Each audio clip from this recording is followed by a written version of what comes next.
IPL 2026 match নম্বর 60 Kolkata night Riders এবং Gujarat Titans এর লড়াই হবে কেকেআর এর ঘরের মাঠে ইডেন গার্ডেন্সে।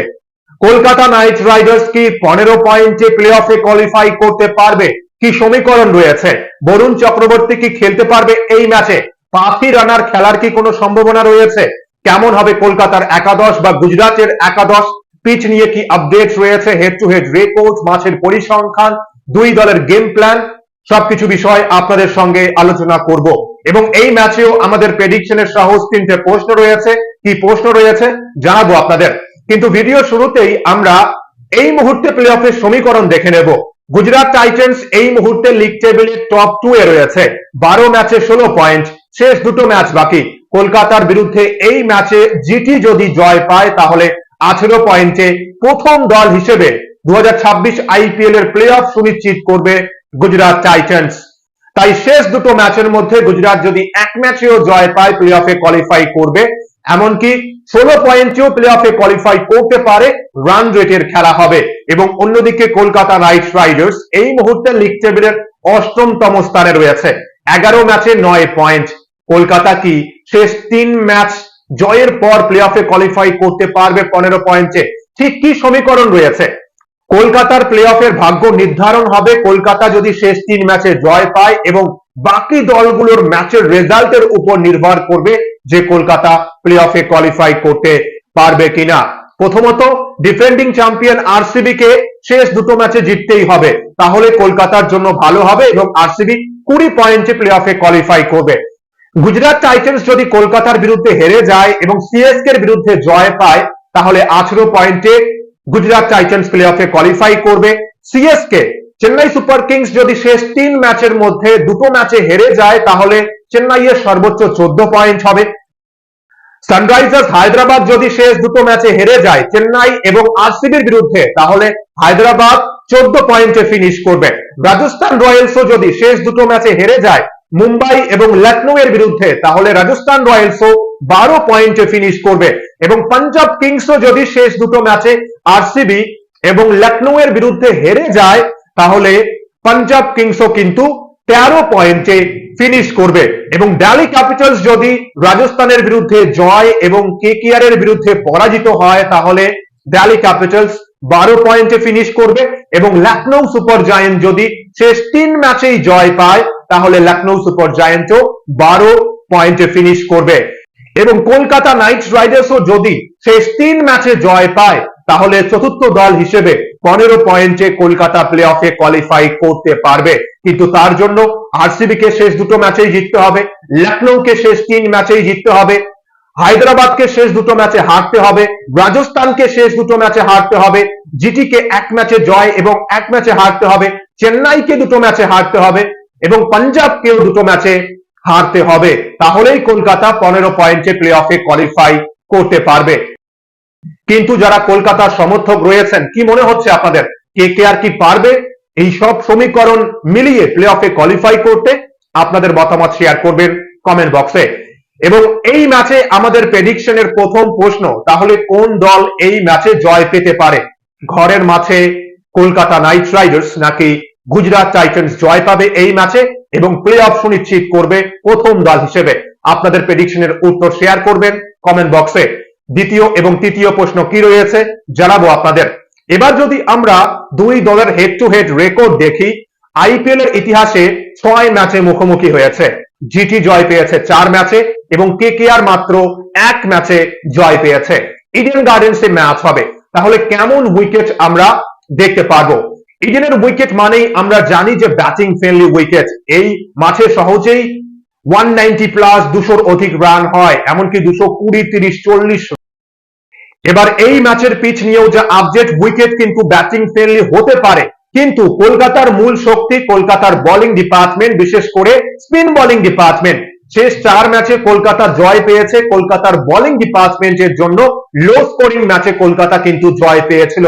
তাই উইকেটে যদি স্পিনাররা সাহায্য পায় দুই দলের জন্যই ভালো হবে।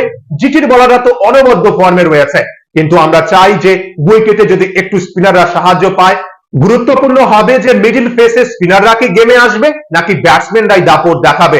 এবার উইকেটে যদি বোলাররা একটু সাহায্য পায় দুই দলের জন্যই কিন্তু ভালো হবে। এবার যে দল প্রথমে ব্যাটিং করবে, টসে হেরে হোক বা টসে জিতে, ইডেন গার্ডেন্সে এবছর এভারেজ রান সংখ্যা 177 রান। তাই টসে জিতে হোক বা হেরে যে দল প্রথমে ব্যাটিং করবে, ফাইটিং টোটাল হিসেবে 190 প্লাস করার চেষ্টা করতে হবে। 180 থেকে 200 কাছাকাছি রান যদি করতে পারে তাহলে ভালো ফাইট হবে, কেননা এই ম্যাচে 180 নিচে রান সহজেই চেস হয়। তাই যে দল প্রথমে ব্যাটিং করবে যদি 190 কাছাকাছি রান করতে পারে সেই দলের জন্য ভালো হবে। এবার উইকেট কেমন খেলবে, উইকেটে যদি বোলাররা সাহায্য পায় তাহলে 180 থেকে 200 কাছাকাছি করার চেষ্টা করতে হবে। এবার উইকেট যদি ফ্ল্যাট উইকেট হয়, সেভাবে বোলাররা উইকেটের সাহায্য না পায়, তাহলে কিন্তু 200, 210, 20, 30 করতে হবে এই ম্যাচে। এবার যদি আমরা কোচ আপডেট নিয়ে আলোচনা করি যে বরুণ চক্রবর্তী কি এই ম্যাচে খেলতে পারবে। লাইভ সেশনে আমি নিজেও দেখেছি বরুণ চক্রবর্তী প্র্যাকটিস করেছে, কিন্তু পায়ে সমস্যা রয়েছে বরুণ চক্রবর্তীর। 100% ফিট মনে হয়নি আমার বরুণ চক্রবর্তীকে। আপনারা যারা লাইভ সেশন দেখেছেন প্র্যাকটিসের, আপনাদের কি মনে হয়েছে যে বরুণ খেলতে পারবে? আমার যা মনে হয়েছে বরুণ কিন্তু সম্ভবত এই ম্যাচেও খেলতে পারবে না।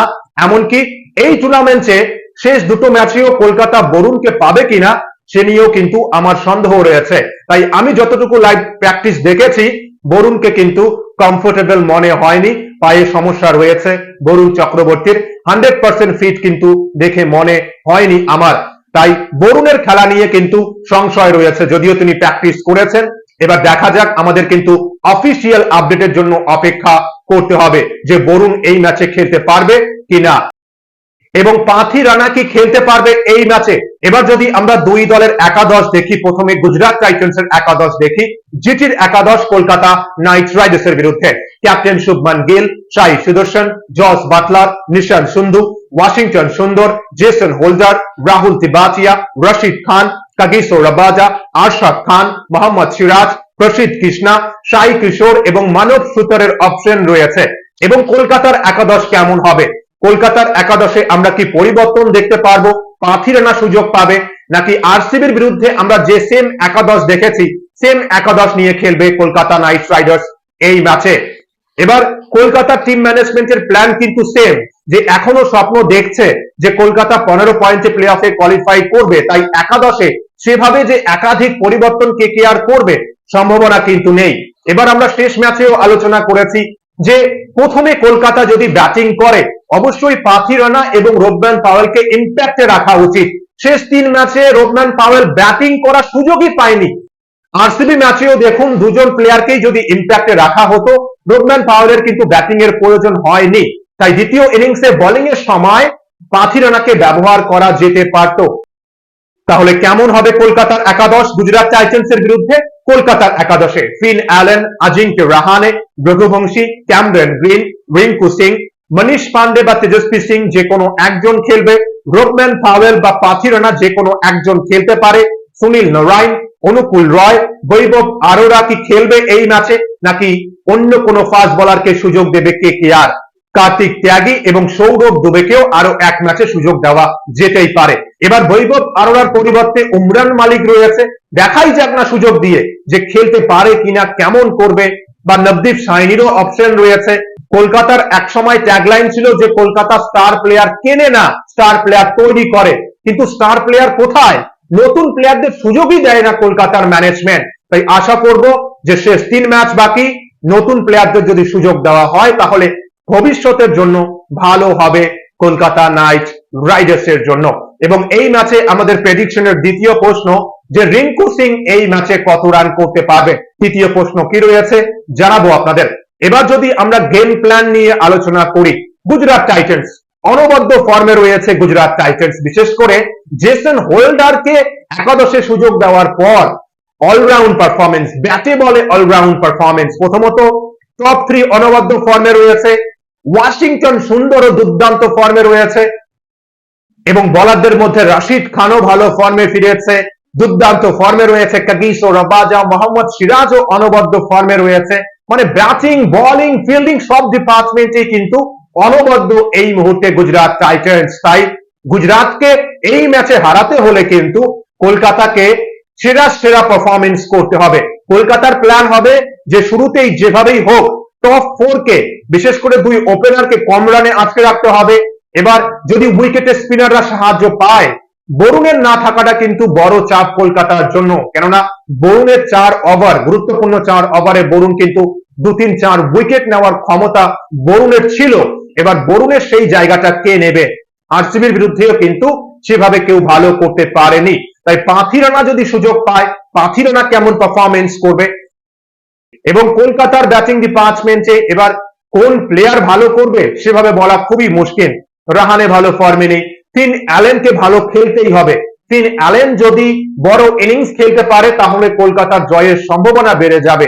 এবং রঘুবংশী ভালো পারফরমেন্স করেছে, কিন্তু টি-20 সুলভ পারফরমেন্স না, ম্যাচ জয়ে সেভাবে কিন্তু ভূমিকা রাখেনি। কিন্তু রিঙ্কু সিং ভালো ফর্মে রয়েছে।